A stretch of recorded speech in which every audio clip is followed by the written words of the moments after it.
People keep calling Wuthering Heights a tragic romance. The book itself disagrees. This story isn't star-crossed lovers. It's what happens when obsession pretends to be destiny, and everyone nearby pays the bill. The setting tells you the vibe up front. The moors aren't cozy, the house isn't welcoming, and the emotional weather is basically a permanent storm. Nothing here is stable.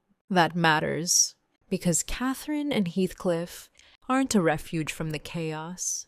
They are the chaos. Catherine's famous lines get quoted like wedding vows. She says, "My love for Heathcliff resembles the eternal rocks beneath." Unnecessary. People hear eternal and stop thinking. But she compares him to rock. Immovable, foundational. Not exactly a healthy partnership. Then she drops the real tell. I am Heathcliff. That isn't romance. That's zero boundaries. She doesn't love him as a separate person. She treats him as an extension of herself. And when it comes time to choose comfort and status, she's blunt.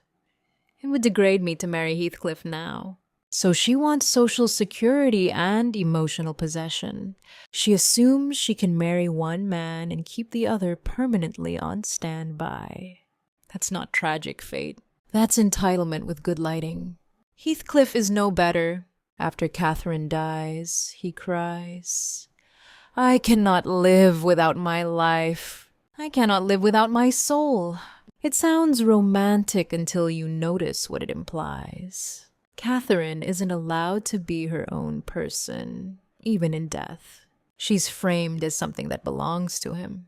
And when pain could soften into grief, Heathcliff chooses cruelty. He outright says he has no pity. This isn't love trying to heal, it's suffering used as an identity, and then used as a weapon. That's why adaptations often get this wrong. They aestheticize the yearning and sand off the ugliness. But the ugliness is the point. Catherine and Heathcliff aren't doomed by society. They're doomed by themselves. If this relationship were meant to be aspirational, the story would reward it.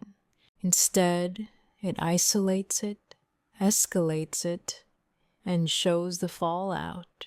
So if you've ever felt weird calling this romantic, oh, congratulations, you can read. This is Snark Note, classic literature taken at its word.